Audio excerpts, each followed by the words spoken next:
recording.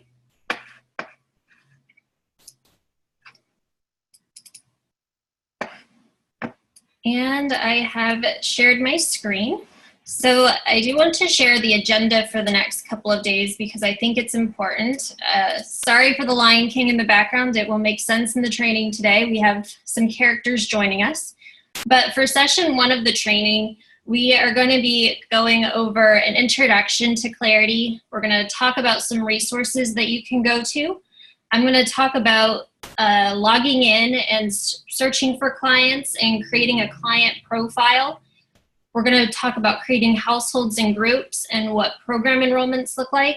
We're also going to discuss service transactions and assessments and forms and exiting a client from the program. And I'm going to show you the report library. So it's going to be a pretty comprehensive training, and the purpose of the training today is to really look at the database from an end user perspective. On Friday, we're going to cover 2 trainings that talk about the setup. So the questions today might be more appropriate toward the user experience because we are going to cover in detail some of the system settings, both at the system administrator level and at the agency manager level on Friday, just to keep us focused with our goals for today. With that, I also wanted to just share with you a page. If we don't get to something today and we refer to the Asana board, Aaron definitely and Jim have access to a board where questions are already being posted. I see that I have one assigned to me to respond to.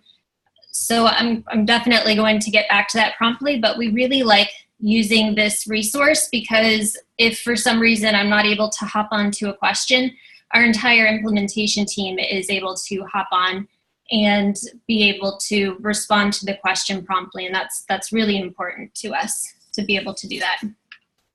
So the other resource that I wanted to share with you is our Get Clarity page. And I want to actually go to the main page. At get.clarityhs.help, we have a really helpful tool for helping to answer questions.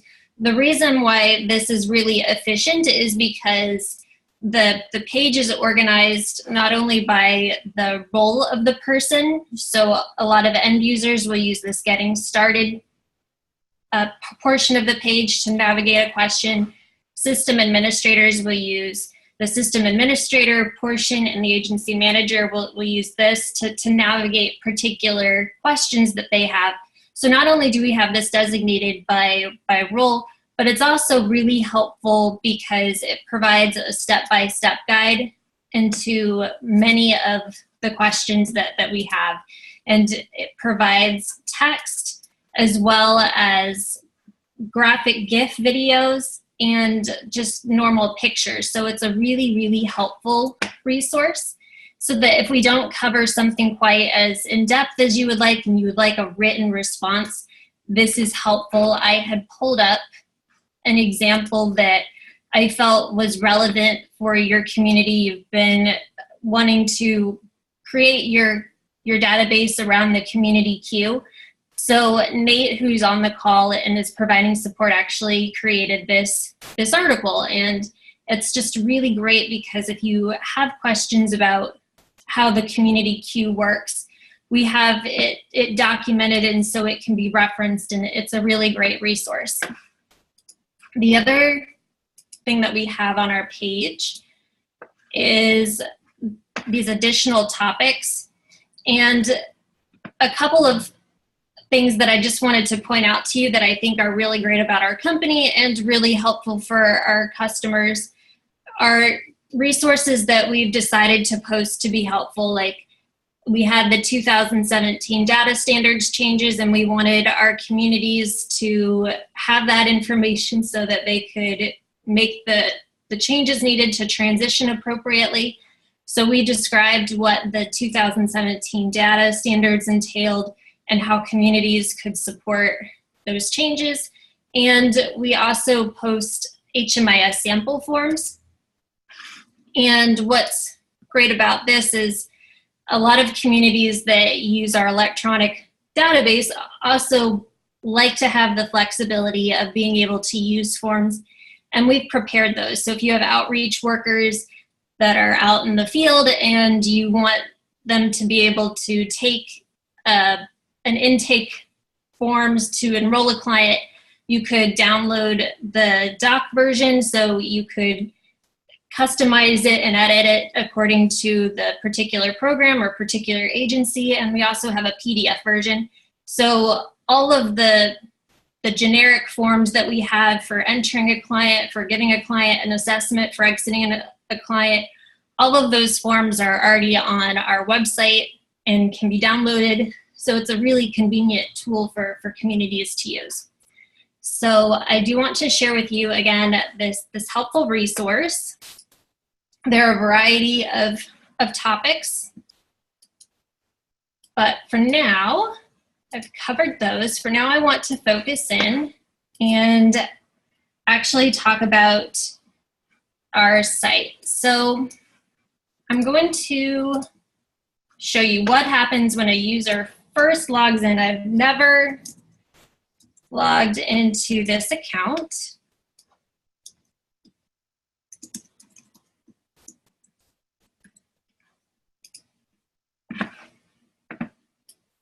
But I did set up in the system so that when a user first logs in, they do have to sign a user enforcement policy. So the very first time that a user would log in, they would be directed to, if this is enabled, we're going to talk about settings later, but they have the opportunity to sign a user policy agreement. And it's really neat because I can electronically sign that I agree, apply my signature and save, and then get into the system. That's a really neat feature. You can create the user policy to contain the language that your community wants, but that's what it would look like for an end user to first log into the system. It's really important. As I logged in, I typed in my username, I typed in my password. It's really important to make sure that that password remains confidential. There are different ways that the password can be set up in the system.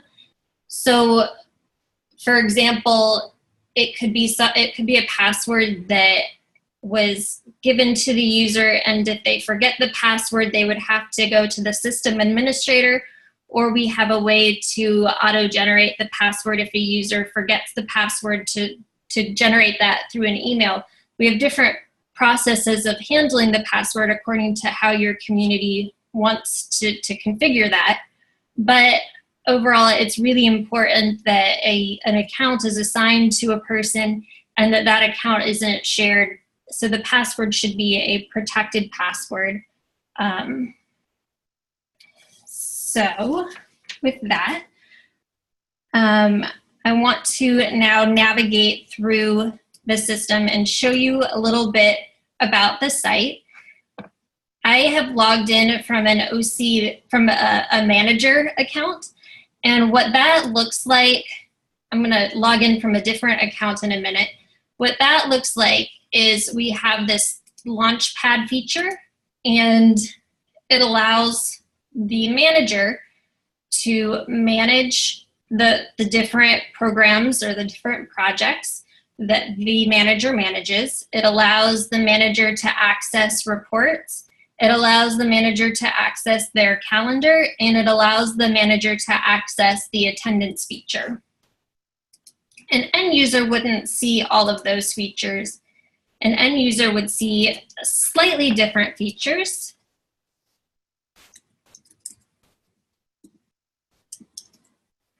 And I was fairly creative with my usernames. It's OC Manager and OC End User. I've already signed into this account. I've already been working really hard in your training account. So I didn't have a user policy enforcement. In fact, I could show you where that's located. But for an end user, the end user is going to see only the reports in the calendar and the attendance tool. They're not going to see that icon that said manage. And then a system administrator, in addition, is going to see a different icon for setup roles. And I'll be able to show you that also, the missing tool for the manager and then the tool missing tools for the end user. But and I did say that I would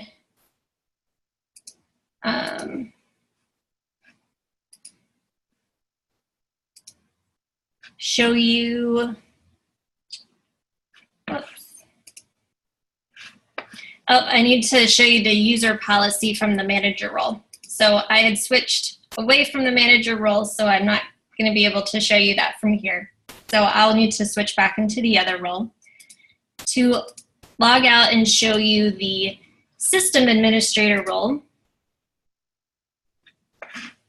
again, I go to the navigation page, and the system administrator role also has an icon that looks like a wheel, and this allows the system administrator to do all of the system setup. So in reviewing the three roles, a system administrator has access to be able to set up and to do configurations. They also have the ability to merge clients and to use the merge client tool. But overall, for the purpose of the training and simplification, a system administrator is going to have access to set up the configuration for the entire instance. They're going to have the ability to manage. They're going to have the ability to run reports, and they're going to have their calendar. The manager is going to have access to this manager icon, and then everyone's going to have access to the reports and to the calendar. Going into the reports, I just want to show you some of the many reports that are available in our system. These are canned reports. And again, all users have access to the report library. And so this is great to use. I think there was a question that Aaron had posed to me about the APR. So I could run the APR report based on clients in the system. I also have access to my personal calendar, and I could create an appointment on my calendar, and I could subscribe and push it to an iCalendar. And what this allows is for you to be able to reconcile different calendars, to keep them straight. And the great feature with this is that if a client has an appointment, the client name would remain confidential, and it would show the client's unique user ID if it was pushed to a different calendar, so that the client's information would remain confidential. The attendance tool, the attendance tool is not turned on here because I'm not in a program that has that set up. But if I have the attendance tool set up in your programs, the attendance tool is a really great tool because it allows you to enroll a client into, for example, this was a daily meal breakfast. And so you can enter a client. Mufasa was the last client that received this service, and you can place a client in attendance. So and that's available also through the Launchpad. We also have, as a feature in our system, the mailbox, and this is again a secure messaging system. So you can send a message and you can receive a message. As you can see, I have 3 unread messages with notifications of things that I've done in the system. I've created some referrals, and so I have these messages.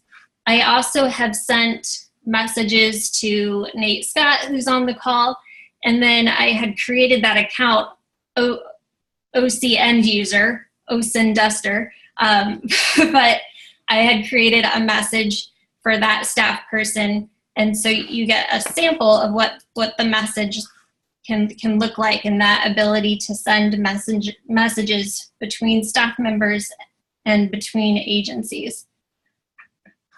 The caseload, so we've moved from the Launchpad, which has these features. The inbox, which allows us to communicate and send messages. I can send a message now to OC and to OSINT Doozer and say this is also a sample message.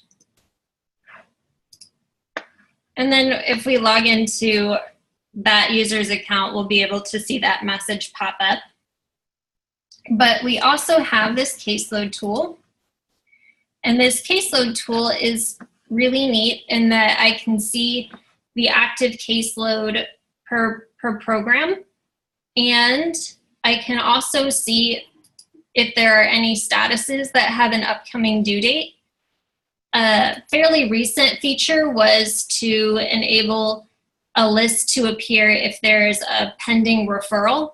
So I don't have one assigned. I believe actually if I switch over to the user account, I do have a referral. So let's see what this looks like.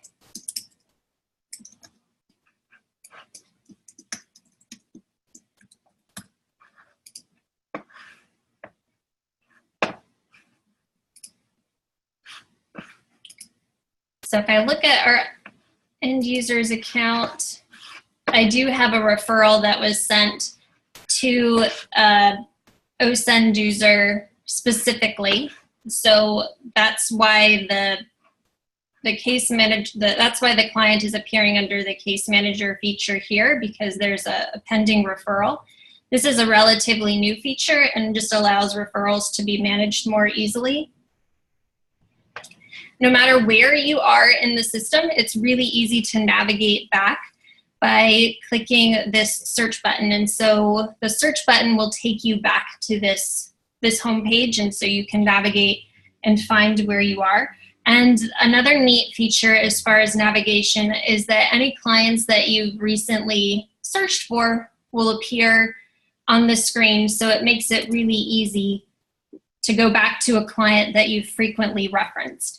A lot of this training has been centered around characters from The Lion King, hence the desktop background and the characters. But I did try to set up this training around some of the agencies and programs that were configured in the Excel sheet that Erin's been working on. And I'm primarily going to be working out of the Illumination Foundation today. And I've created some programs that we're going to go through. But Nate is actually going to present on how to search for a client.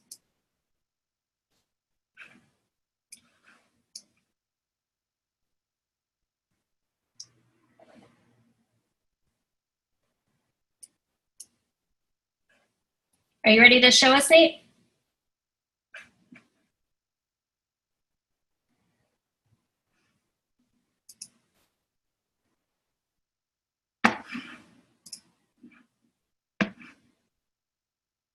Perfect, you're unmuted.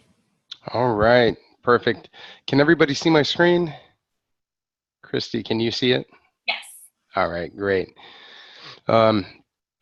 So what I'm going to be going over today, I'm going to be going over how to search for a client, also how to enter a client.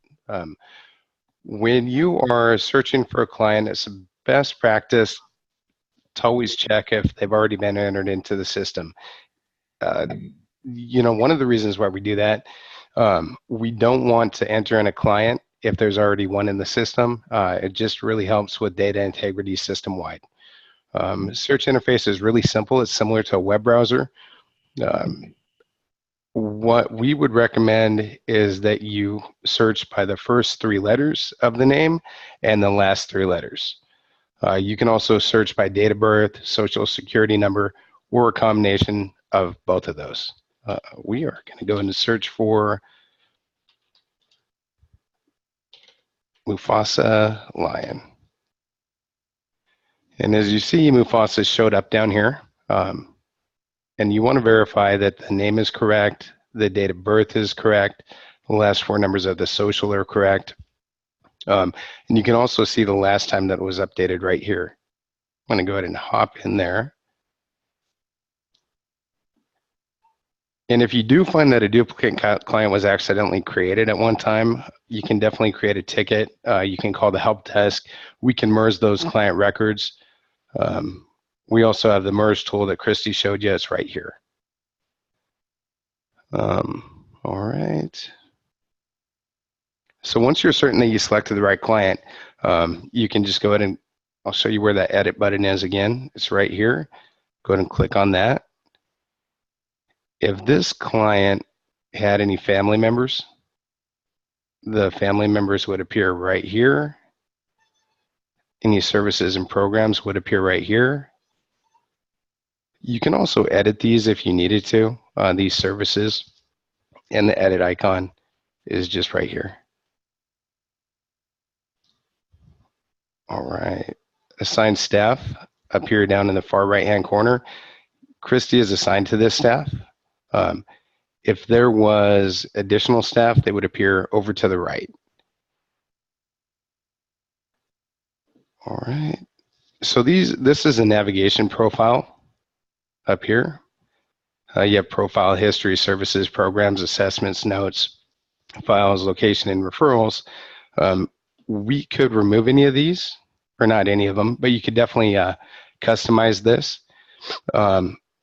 And we'll go into more of that in session 2, but this is customizable.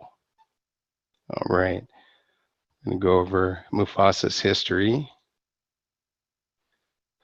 So this is the client history. The client history shows you any services, any case management that Mufasa has received.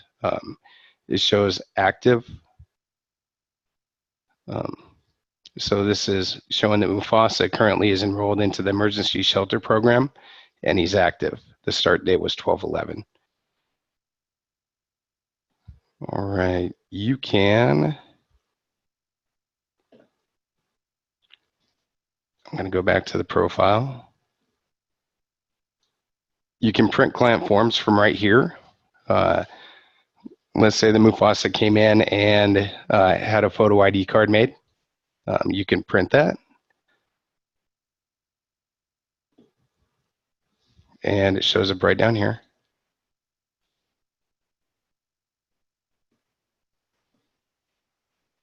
And there you go. And you would be able to print that.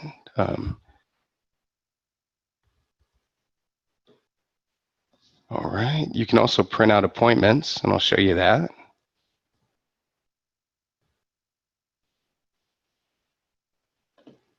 Client appointments are right here.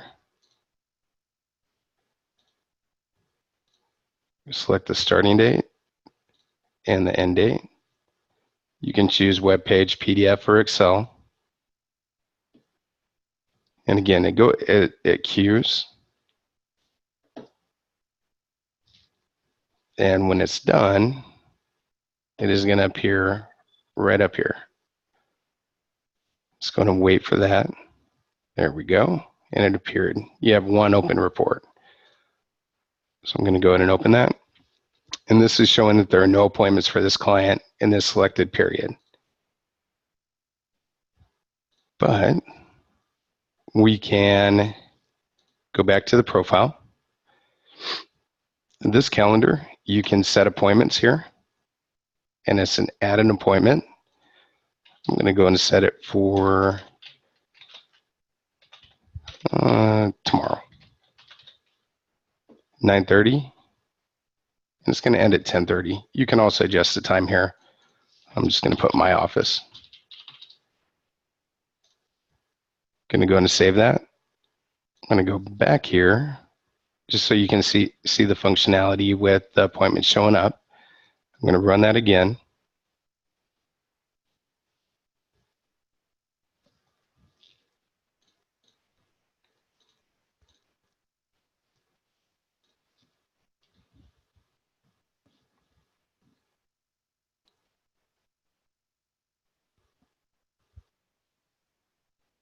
And we're just going to wait for that to show up.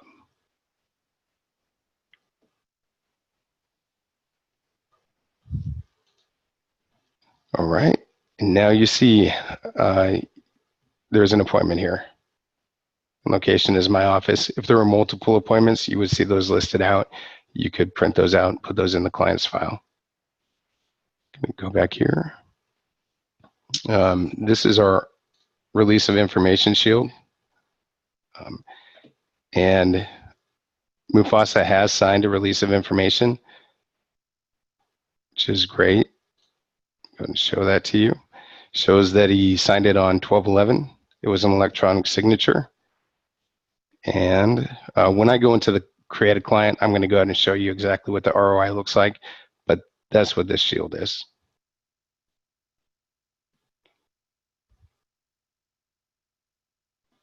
All right, let's go ahead and look over some of these.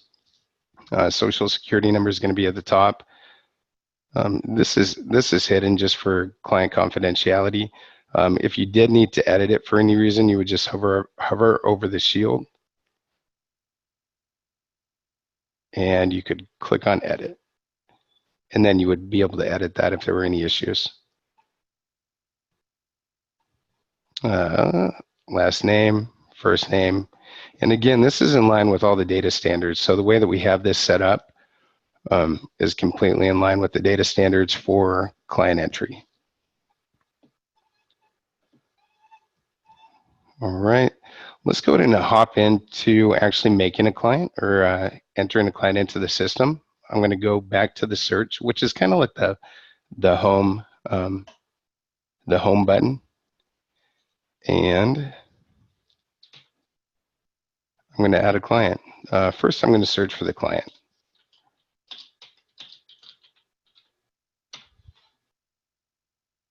And I was looking for Pete Carroll. Doesn't look like there's any Pete Carroll in the system. So I'm going to go ahead and add Pete.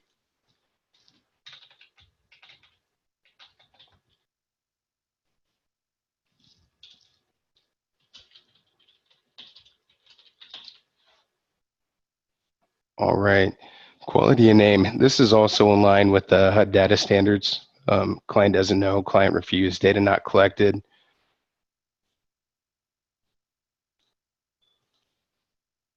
Enter the date of birth.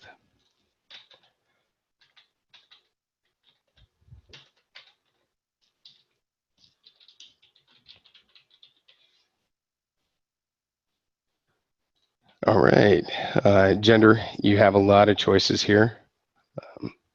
Again, in line with the data standards.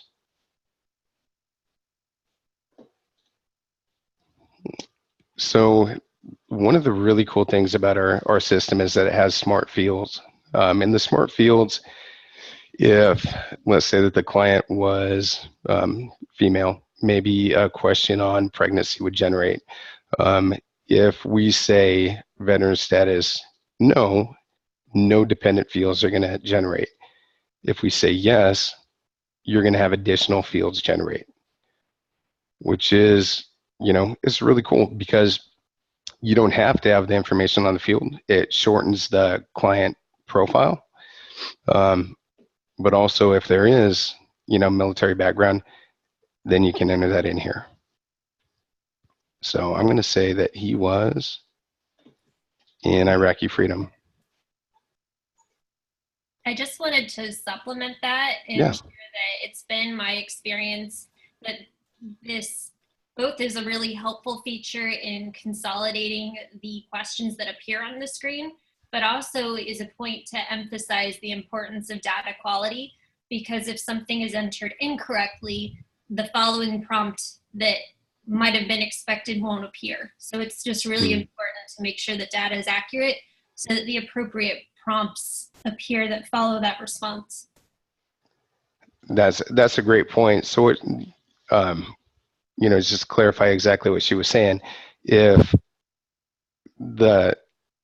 Pete wasn't a veteran and we selected no, data quality is there. If we accidentally selected, or if we selected yes, the dependent fields would generate, and it would help with the data quality that she was explaining. So that's a good point. So I want to show you something. We have fields that are required, and if those fields are not, if the information isn't entered into those fields, you're going to generate a red warning at the top. And what this warning is saying is, hey, there's still some fields that need to be filled out. And again, that's going to help with that data quality.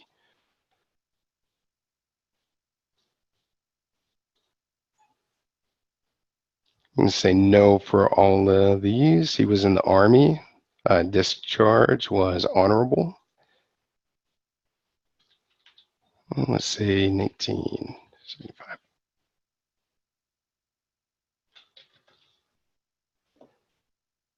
I'm going to go ahead and add the record.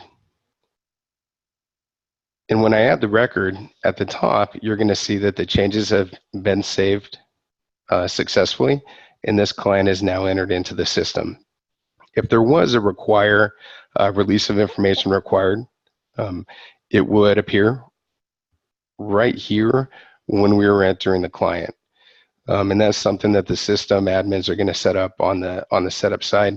They're going to go, Christy or Carrie are going to go into more detail on that future sessions.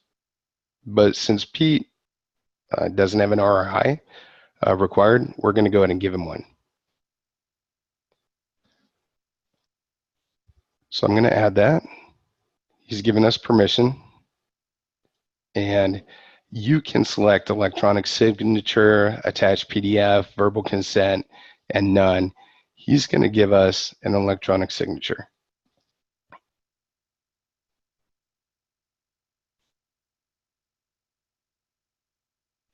All right. And he now has a release of information. Type his electronic signature, start date, and end date. It's going to go back to his profile. Pete gave us a picture. We definitely want to get that into the system. So you can take a picture with a web camera on your computer. The system will know if you have a web camera attached. If you don't, this will not generate. So I actually have one on the system. So I'm going to select that file. I'm going to upload it. And there he is.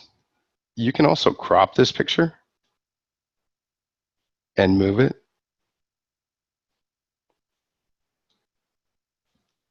Looks pretty happy there. All right, there we are. So now this is cropped. We're going to go ahead and save that picture. And Pete has been entered into the system. The unique identifier is right here. You will want to make sure that if you are saving a hard file in your office, that you add that unique identifier somewhere in that file so you can reference that.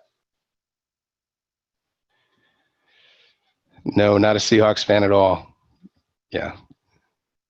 All right. So some communities are going to have clients that want to remain anonymous.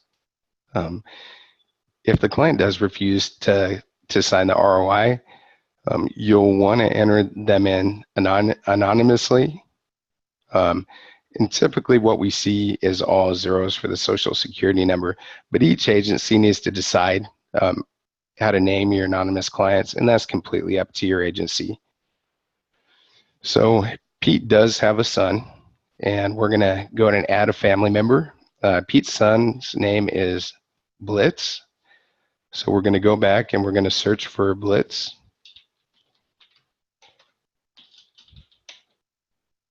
And he's not in the system. So we're gonna go ahead and add him real quick.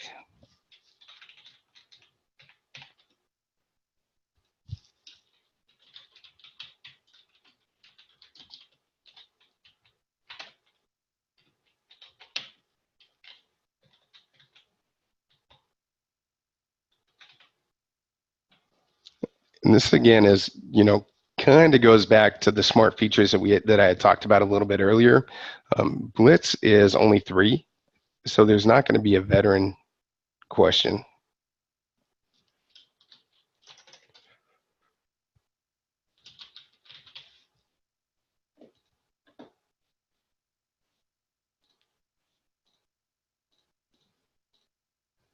All right, so I've added Blitz, now I'm going to go ahead and go back to Pete.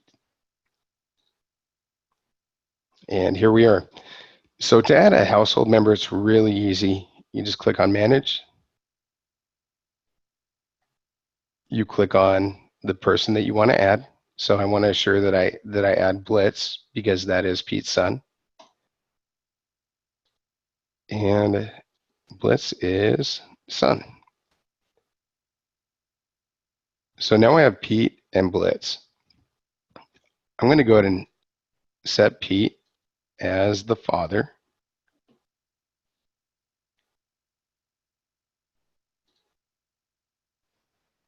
And if you notice, it's also showing Pete Carroll as head of household.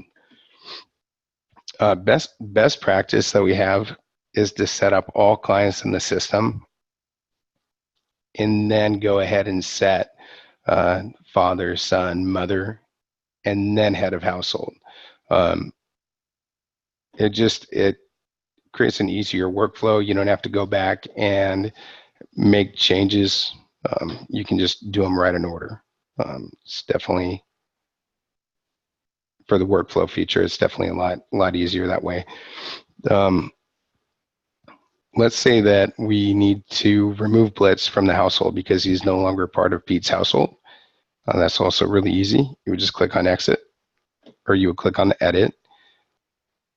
We're going to edit the global household, and I'm going to select the date. All right, there are no active members. And that's really all that I have to go over when it comes to searching for a client, creating a client. Again, first training, so thank you for being my guinea pigs. It was a lot of fun. And I'm going to turn it back over to Christy so she can share further.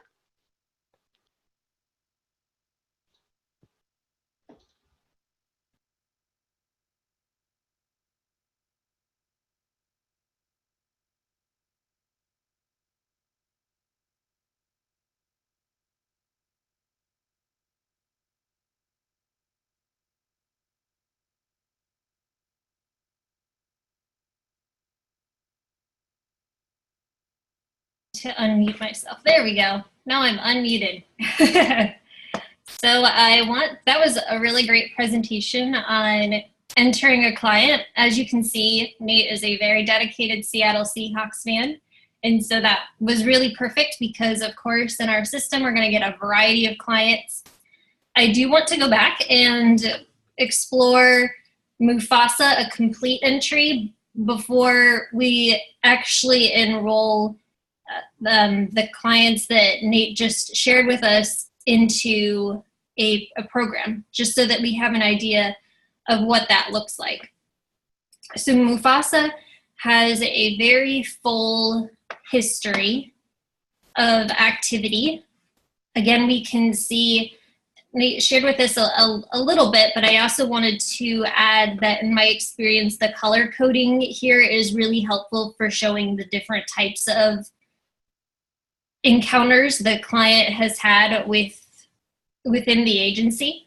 So Mufasa has 2 different programs, and those are indicated in yellow. And that's why I was trying to fit that whole screen on here.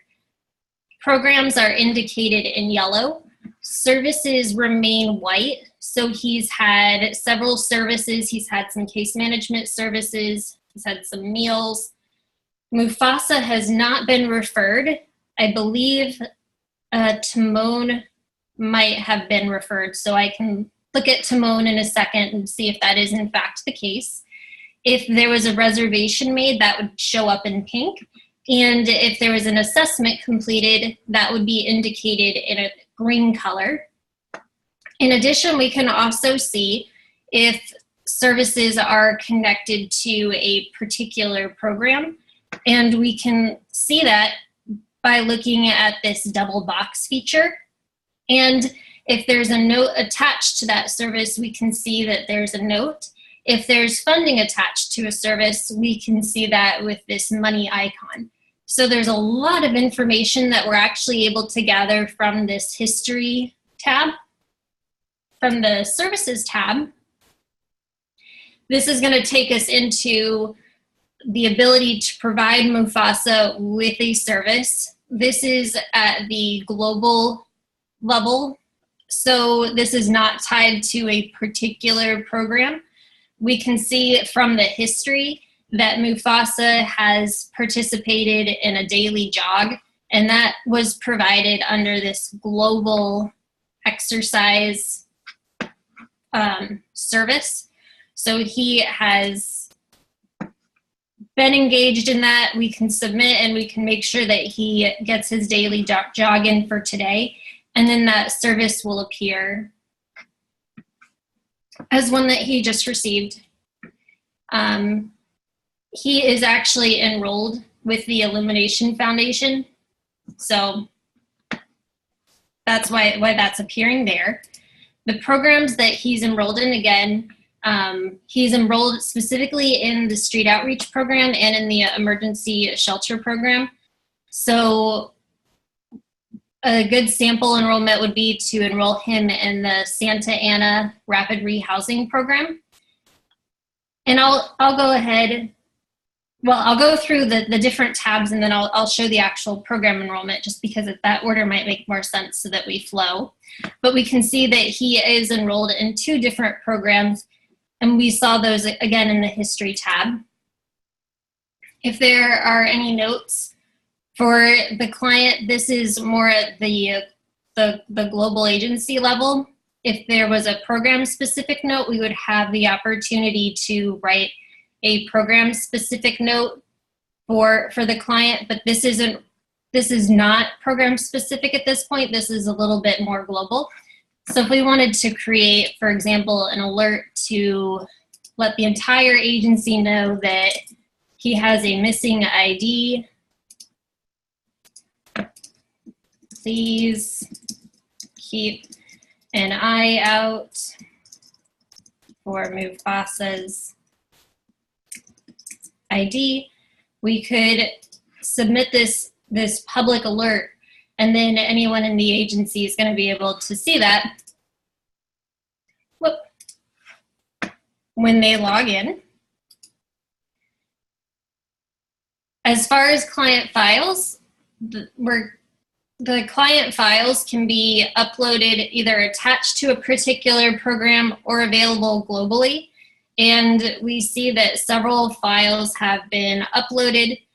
I got a little bit crazy on December 11th when I loaded these because I wasn't sure if they had actually loaded, but I have I have an alimony agreement and a couple of food stamp award letters that I've attached. And again, these are available at the global level.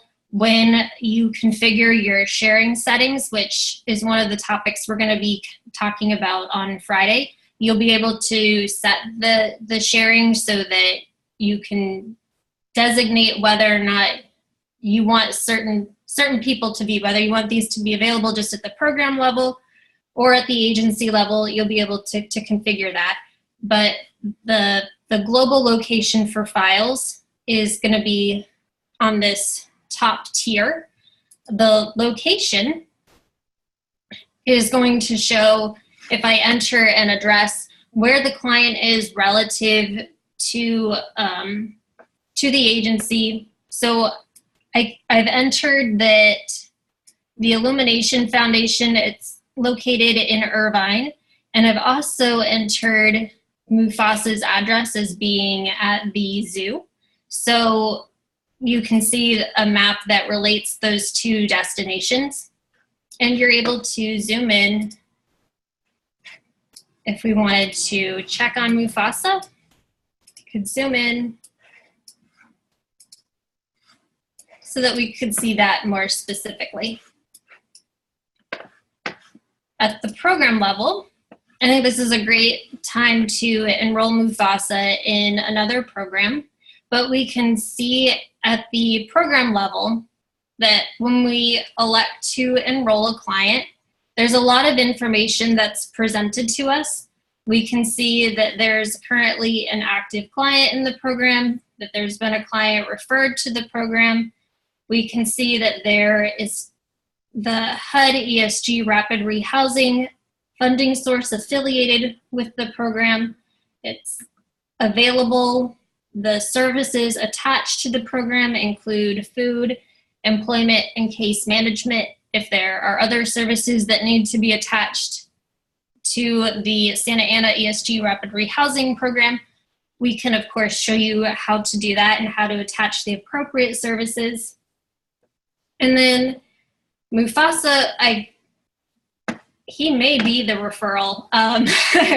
He may be, because there was a, let's see, I believe I shared that Mufasa, yep, Mufasa is the referral. So we're gonna go back to Mufasa. And since he's been referred, this is the public alert that was created for Mufasa. And again, he was referred. So we have this note that says that this is a referral as a result, or this is a program enrollment as a result of a referral. And so we're going to go ahead and enroll him. It seems like it's appropriate to go ahead and enroll him into the Rapid Rehousing Program. I'm going to enter the date today, and client is the adult or head of household. This is a permanent housing project type.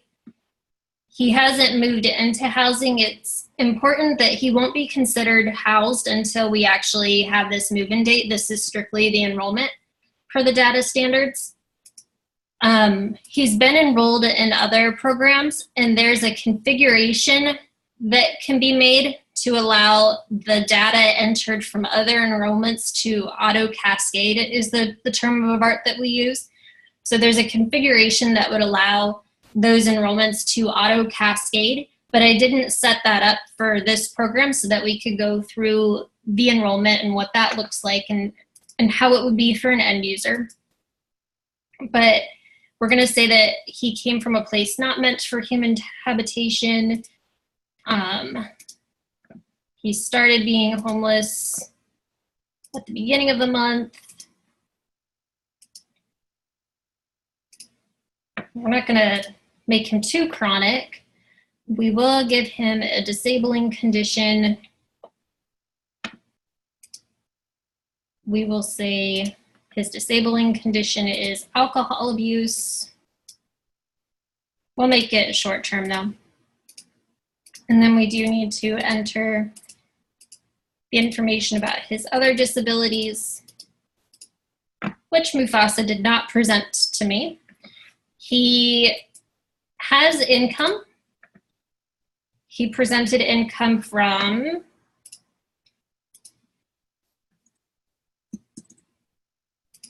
he's got 500 in kingdom coins. And so again, this feature allowed me to select yes for other cash income. I'm putting in the amount of money and I'm listing that source. All of those are really important for data quality. He is not receiving any non-cash benefits, but he is covered by some sort of health insurance. It probably makes sense to, since he's a veteran, we will make him assigned to VA medical services. So I have created a program enrollment for Mufasa. I had set up in the program to have a goal that would be attached to this program, and the goal is to get a job, and we'll show you how to configure that. But if you decide that you want to turn on goals and have specific goals related to specific projects, you're able to, and that's exactly how the end user would see it. I also have services that are provided within the program. So this is where I want to highlight the distinction between services and other support provided for the client at the program or project level versus services or support provided at the agency level. And so information that's tracked on a program or project level is going to affiliate with the information down here. And then information up here, it's not necessarily going to be attached with a particular project. So case management is a service that I made affiliated with the Rapid Rehousing project that I want to connect specifically to this project, versus the exercise service. I just decided, you know, maybe I'm not getting funded for providing that particular service, but I want to collect data on it so I can grow and justify funding in the future. Or maybe it's a services only type of project to where you'd want services set up differently. But for this particular project, I did tie case management in with the Rapid Rehousing project. And I've set up this service to where I would enable time tracking. The default of the time tracking is set to 1 hour, and I can create a note.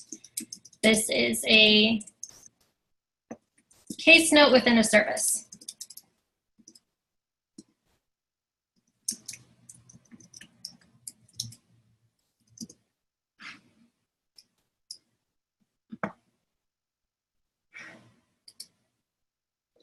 I also have another service that I've attached to the project, and the service that I connected with the project is an employment service, and I have two different ones. I have a job search and a resume review service that I've connected, again, within the project.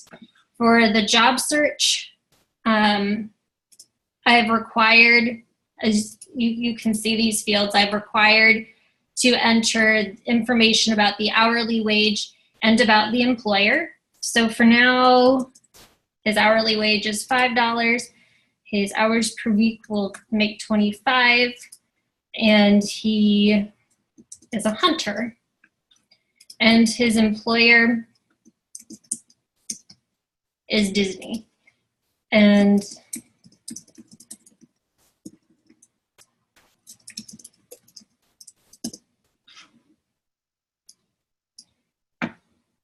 so I've provided the job search service. If I want to also provide resume review, I set this up to be a little bit different. If you notice, it's not asking me about the wage. I set up this service to have an expense amount, and I decided that I was going to have this program configured, or the service configured within the program, to charge $5 to a sample funding source. And so I can directly charge a service to funding. And so when Mufasa undergoes resume review, instead of entering the wage and the hours worked in the employer, I configured this service to connect an expense to a funding source.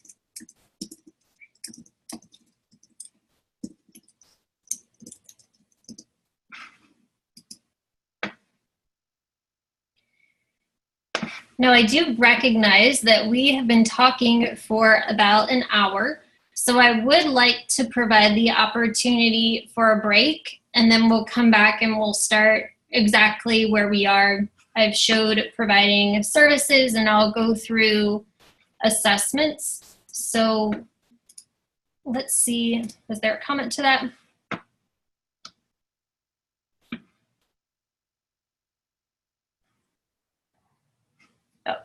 Nope. So I'm going to go ahead and I'm going to pause the recording.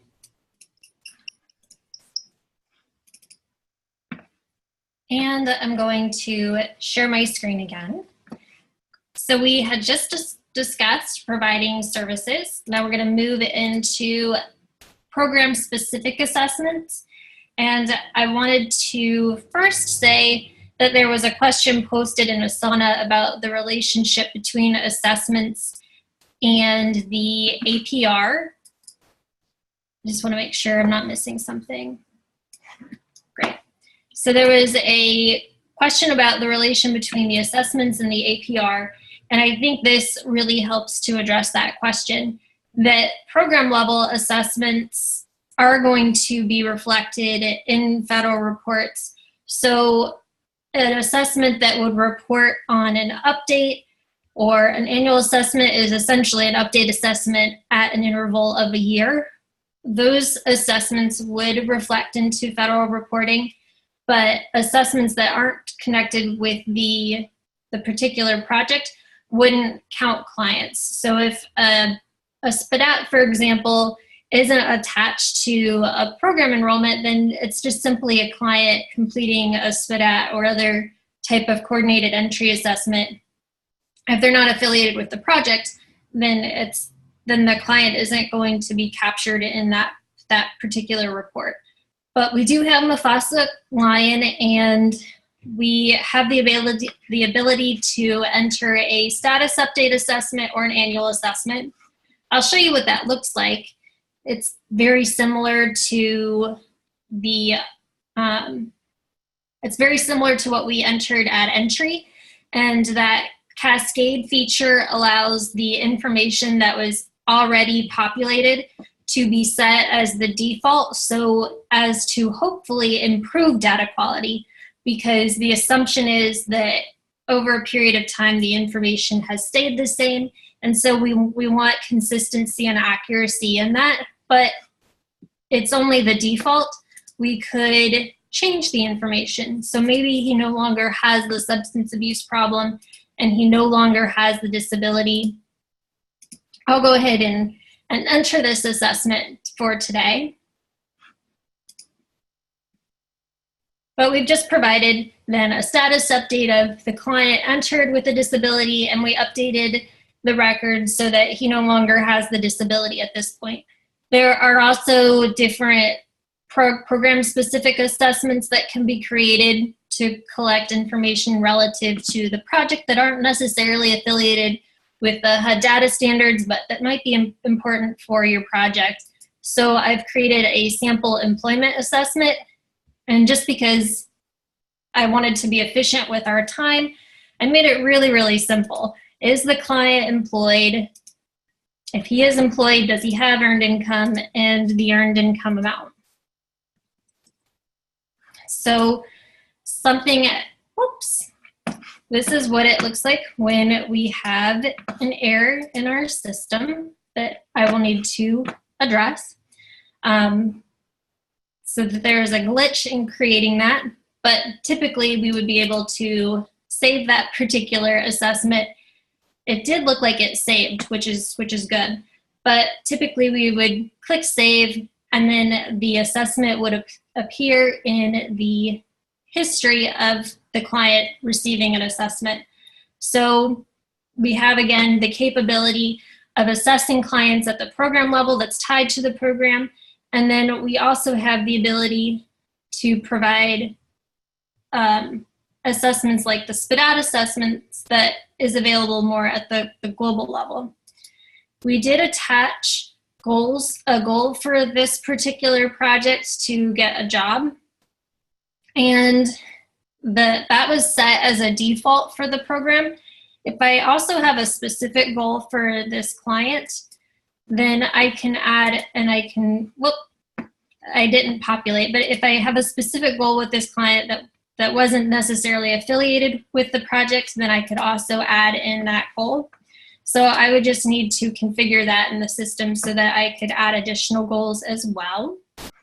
And it's flipping back on me. I don't know why it's doing that. But once this goal is accomplished, once I have employment appear for the client's profile, then this get a job would be indicated as being accomplished.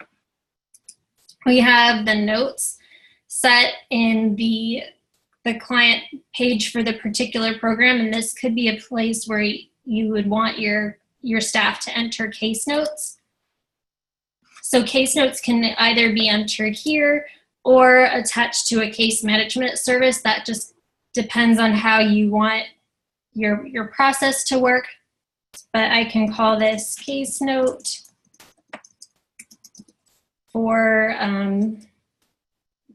Mufasa getting a job, and this is a test note about our discussion for today.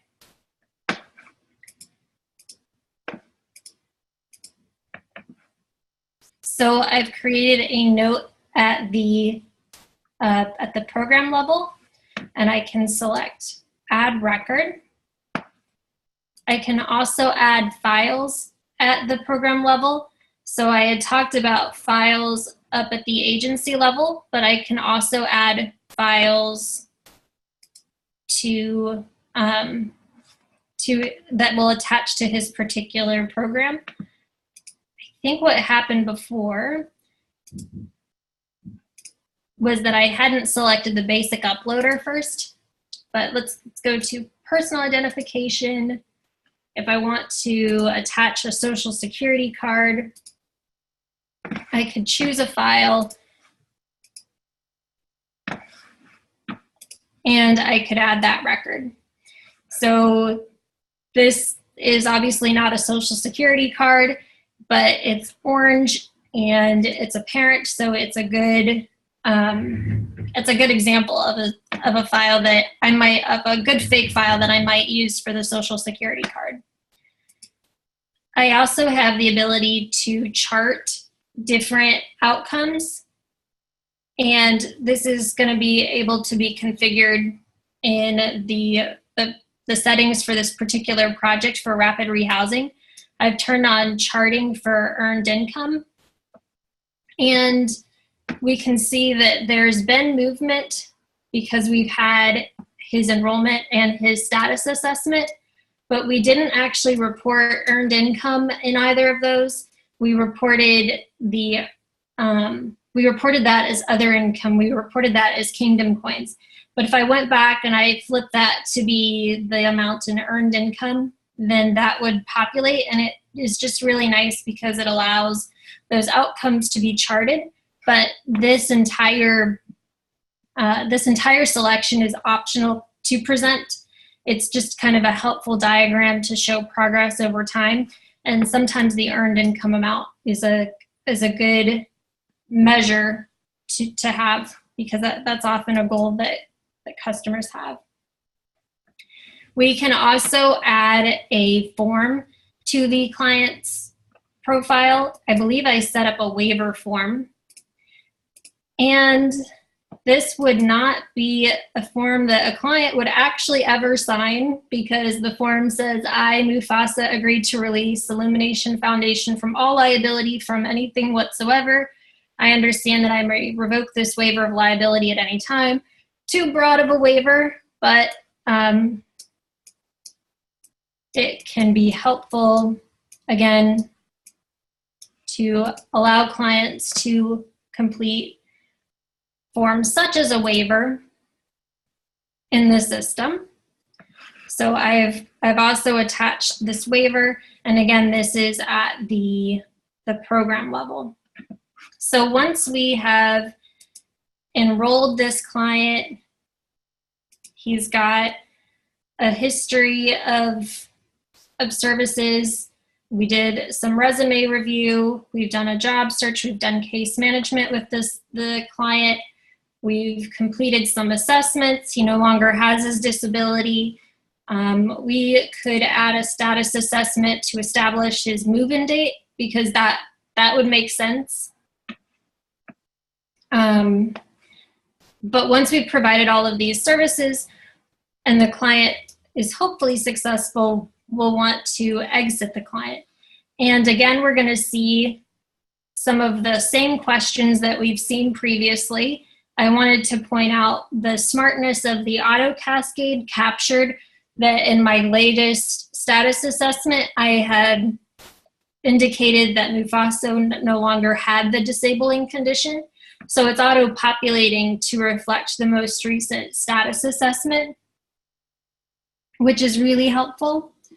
And if we wanted to add even more information, if I wanted to enter in that earned income, I could do so.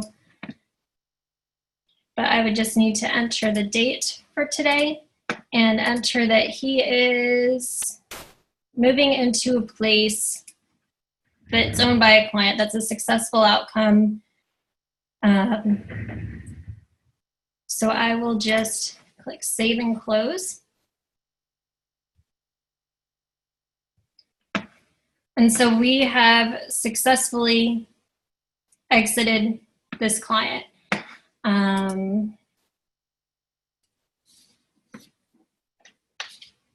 Let's see. If I wanted to go back and if I had accidentally exited the client and I didn't mean to exit the client, that's something that has come up sometimes. How I go back and I fix that would be I would go back into the exit and I would simply remove the exit date.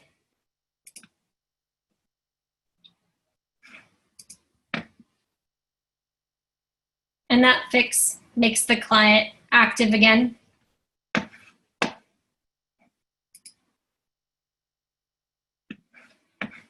And you can see he's active. I wanted to also share with you some of the features that we have available with our reports because that's really important for data quality. So everyone has access. I'm still logged in as the end user. Everyone has access to the reports feature. And the HUD reports are available in this top section. We have some housing specific reports that are available. I think the outcomes reports are really helpful. So one of the reports that I want to sample is running a report on the client demographics. And I'm going to go ahead and I'm going to select all of the services that are indicated. I'm going to make the start date just for the past month or so. And again, as Nate demonstrated earlier, a lot of our reports are available in web-based form, PDF, or Excel, and I'm just going to keep this as a web-based report.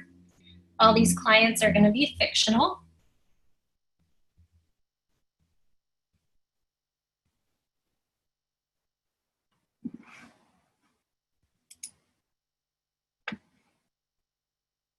And we can see some just basic demographics about our clients, showing the age, the gender.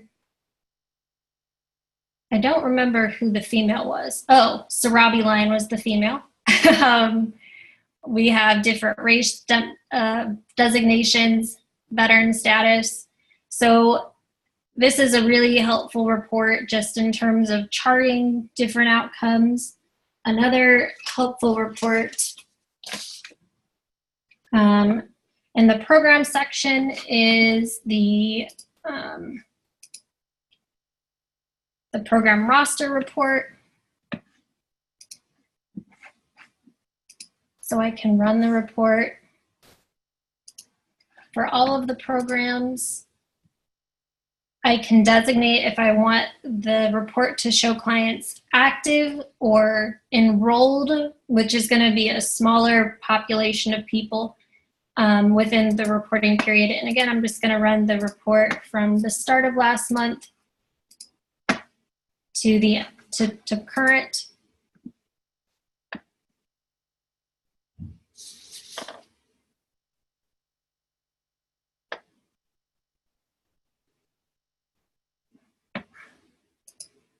And I can open the report and I can get a roster of the clients.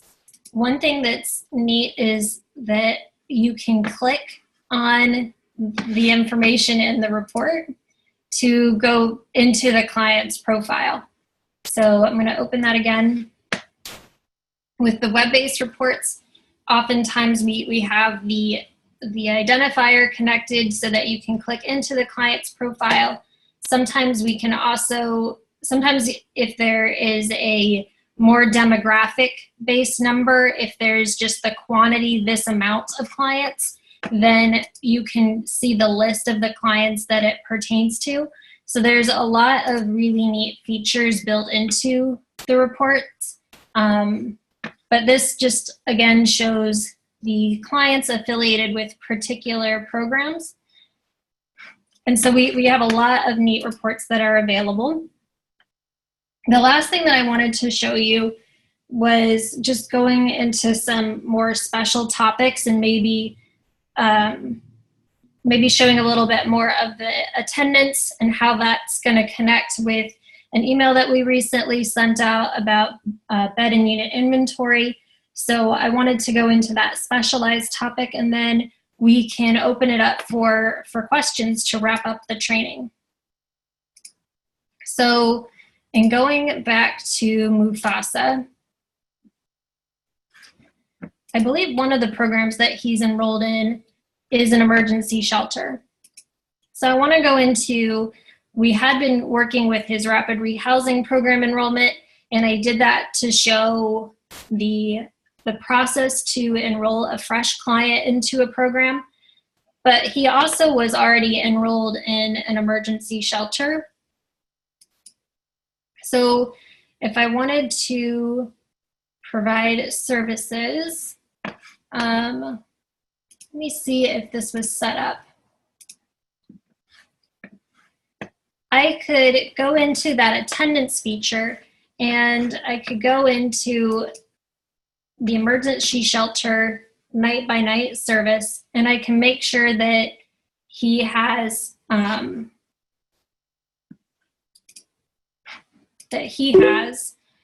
a record of staying in the emergency shelter on the particular night.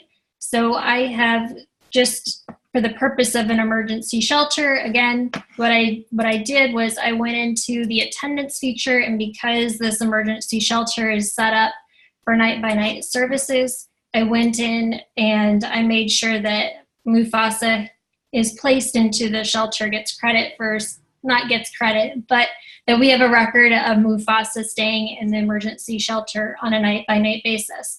There are other purposes for the attendance feature as well, such as I also had set up some daily meal services. So if we just want to make sure that Mufasa gets breakfast, then we can also make sure that Mufasa gets breakfast. If there are other clients, Sarabi is somebody that is enrolled in the system.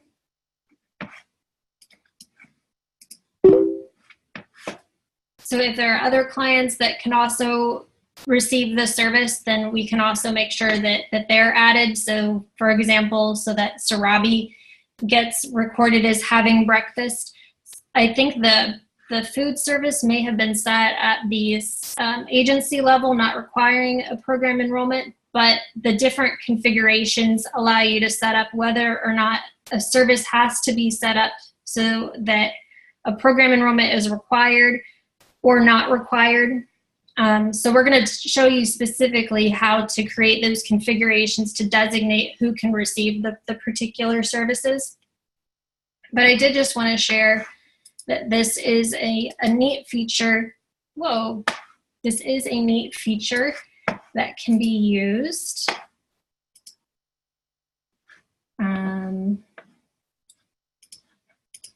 So again, we'll go to attendance.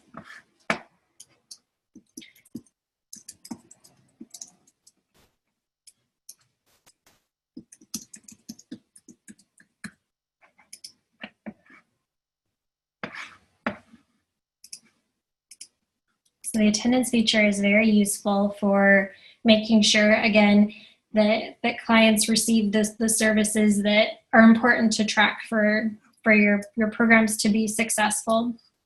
The other specialized topic that I felt like was important to address was that we talked about the tiers between these agency level provisions and the program level support, and those can be, if it's configured, those can be linked together. So for example, if I provided an exercise service to Mufasa, then I can link that service to the program level so that there's a relationship between the agency level work and the program level work.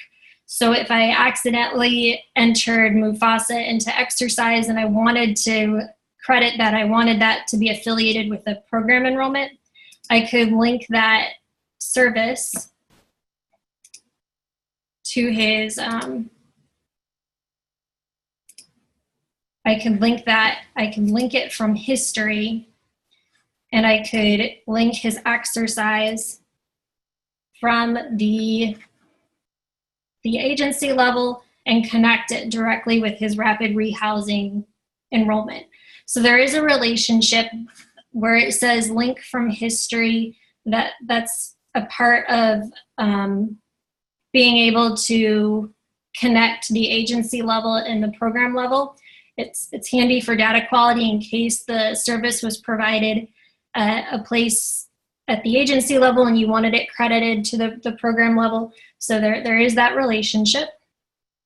But I think that I have gone through all of the information that I had wanted to.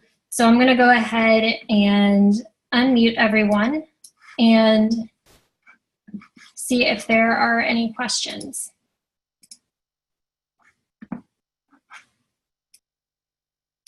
Hold on just a sec.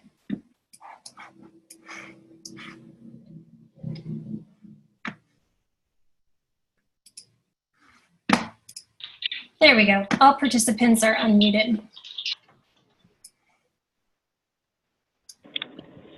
So I had asked the question, you were saying that you can attach a service to a client without having them be enrolled in a program? Yes. How does that work with reporting? So there are some services that are affiliated and mandated by the HUD data standards to be, that are reportable, like an easy one for me to think of is concretely talking about SSVF. There are a variety of services that are required to be attached to a program, and we have it configured that way for a standard SSVF project to have those services connected, but there may be some specific services that you don't want connected with a particular project or with a particular project enrollment. So that's the example that I was trying to use, was the exercise service. But exercise service is not a part of the HUD data standards. But if that's something that you wanted to track and you wanted that open to everyone, there's the possibility to create services that aren't affiliated with a program enrollment. So maybe the outside person could join the exercise class, or you can have services that are only affiliated with the program. I think the best way to explain it is to show briefly just kind of what that looks like in the system, what the difference is in the service setup. So I want to log out of my end user because my end user is not going to be able to do any of the setup. This is my system admin, and what you're talking about as far as the differences in services, whoops, I need to go back to Illumination Foundation, is, for example, this emergency shelter night by night. I have that configured to only attach to a project. So a client has to be enrolled in a project in order to receive an emergency shelter night by night service. I have the option to set it to be services only, which doesn't require a project enrollment, or I can set it to services and programs. So it could be either. The client can be attached to a program, can be enrolled in a program to receive the service, but it isn't required. So I'm not positive if that answers the question, but it's a configuration. And if there are services that you want tracked specifically with that are attached with a program, then you would want to set it to only allow the service to be provided if there's a program enrollment, so those are attached. And if there are services that maybe don't have funding, but you're interested in tracking through maybe like a service-based report that you don't want to be attached to the program, then you can set that to be services only. So when we set up services, it sounds like we don't set up services for each program. We just choose services from a drop-down and say which program it should be attached to. So there are different ways to set up the service. I would say that the standard HUD services, those are already configured what we call auto provisioning into a template. And it's something we're going to talk about on Friday as far as that configuration. But the HUD required services are going to be attached to the project because we already know that our customers want to report on those HUD mandated services. If you also want to add additional services, for example, the HUD COC doesn't have services attached. Any service that you have would be something that the program would want to collect information on, perhaps. So if case management is a service that you'd want to attach to a COC program, we could set that up and we could require program enrollment. All of the HUD required ones are set up and configured already for you, but additional ones are the ones that we need you to advise. Do you want this to be attached to the program, or do you want it to be separate from the program? Can anyone receive the service, or does the person have to be enrolled in a program to receive the service? But if we say that a client has to be enrolled in the program to receive a service, can we say which program, or is it just a program? Yeah. So this service, the emergency shelter night by night, I've attached it to the emergency shelter program. It wouldn't make sense for me to attach that to the street outreach or the rapid rehousing program, but I could do that. And right now I've attached this emergency shelter night by night service to both of those. And it's as simple as me designating which programs I want that service to apply to. That's my concern, is that that there's nothing stopping them from attaching that service to multiple programs. Who's they? The user. Oh, the end user doesn't have access to this. Oh.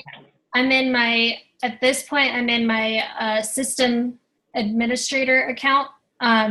So I'm actually in this manage portion right here, and the end user doesn't have access to it. I can log on to my OC end user, and they definitely do not have access to be able to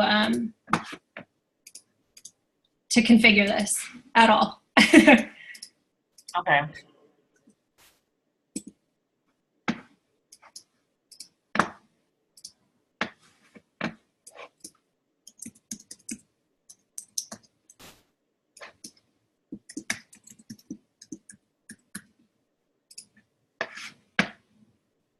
So as the end user, and I'm going to just make sure it says OC end user, as the end user, the only thing that the Launchpad limits me to reports, calendar, and attendance.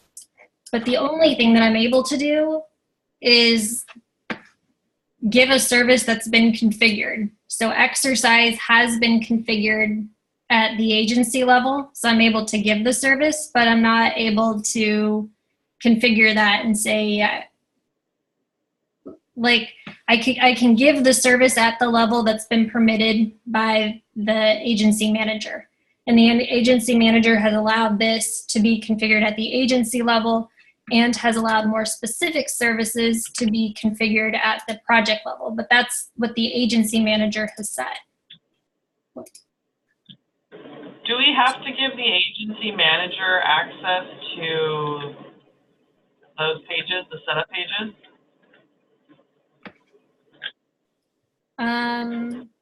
That particular role is pretty standard. we're gonna go into the roles, and there is some customization that can be done, but I would, just on a recommendation basis, typically we haven't had communities that haven't wanted managers to be able to set up services.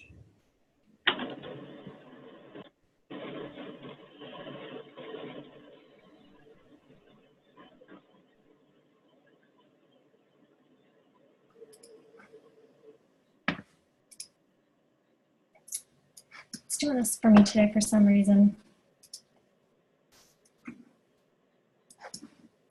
Were there other questions?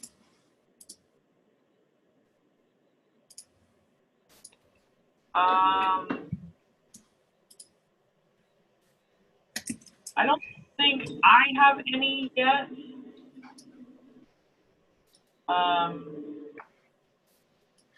Haven't seen any others from the team either.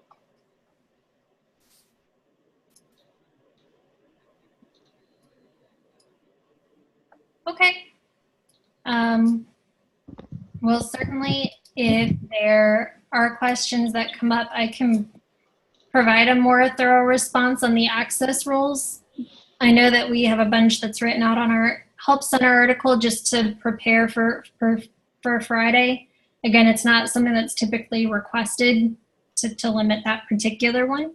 But if there aren't any further questions, then I can go ahead and end the training for today. Yeah, I think, and I mean, we can talk more at the next trainings if anything comes up, but I think we're good for now. Okay, awesome. Well, Have a great day, guys. thank you very much. Or talk to you tomorrow or Friday. Yeah, the session 2 and the session 3 trainings are on Friday. All right, sounds good. Thank you guys. Awesome, thank you. Bye. Bye.